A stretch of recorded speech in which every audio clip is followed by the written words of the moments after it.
Hello everyone, welcome back to my YouTube channel. Today we are going to learn about the topic normal distribution. The applications of normal distribution is summarized as follows. The probability distribution that is symmetric around the mean and represents a large number of random variables. Its applications are numerous and wide-ranging, from finance to science to social science. The properties of normal distribution are as follows: the distribution table, bell-shaped curve, and the mathematical formula. First, let us discuss about the distribution table. The standard normal distribution table allows you to calculate the probabilities of different values and area under the curve. Bell-shaped curve.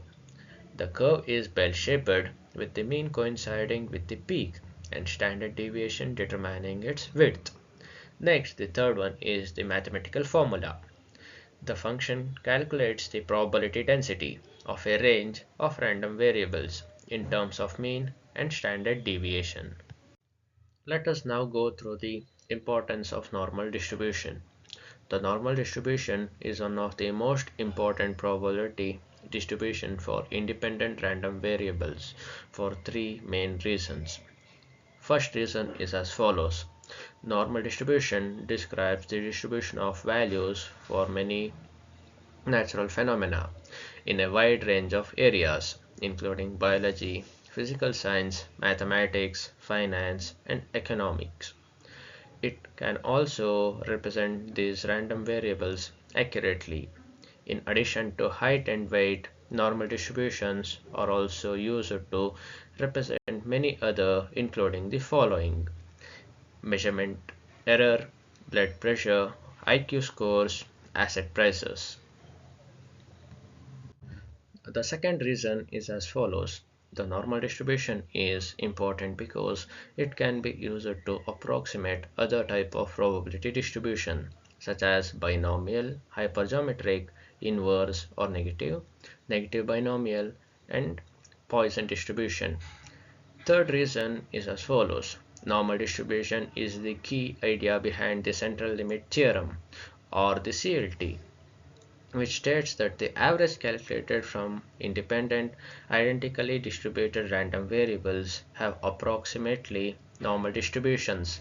This is true regardless of the type of distribution from which the variables are sampled, as long as it has finite variance. Now let us understand what is meant by the standard normal distribution. Now let's go through the definition of standard normal distribution. The standard normal distribution is a normal distribution with a mean of 0 and a standard deviation of 1, specified by the symbol Z. Uses of the standard normal distribution is given below as follows. It is useful for converting normal distributions into the standard scale and comparing different normal distributions.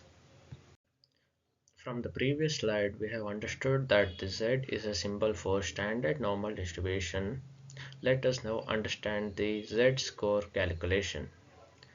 Z-score calculation is done using the following formula. To calculate the Z-score of an observation, we use the formula as follows. Z is equal to observation minus mean divided by standard deviation. Find the mean and standard deviation of a given set of data.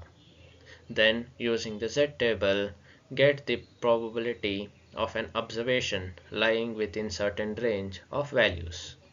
Most of you guys must be wondering what is the use of normal distribution in our everyday life. Now let us understand the applications of normal distribution in our real life scenario. There are a list of scenarios given below. First one is the stock market analysis, second one is the exam score, third the blood pressure, fourth the customer service. First one, let's go through the stock market analysis. Normal distribution is used to model stock returns, measure the risk and predict market trend. Second one is the exam scores, where the group of students resemble a normal distribution with the mean being the average grade in the class. Third one, the blood pressure.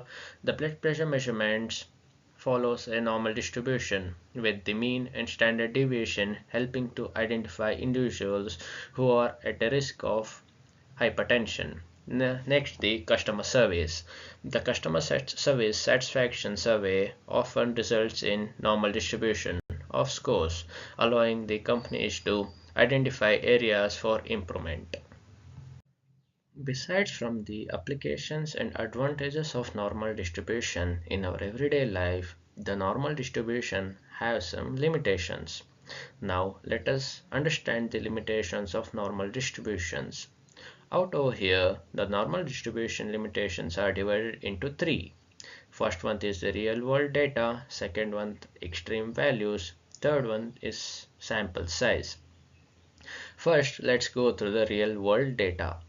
Real world data doesn't always follow the normal distribution, and other distributions like skewed and binomial may be better suited.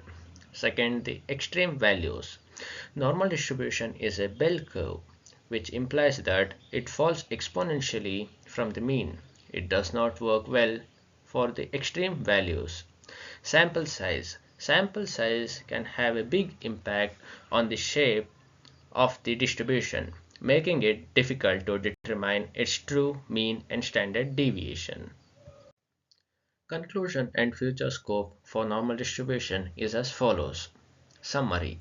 The normal distribution is a powerful tool for modeling probabilities, but its assumptions must be validated before applying it to any data set.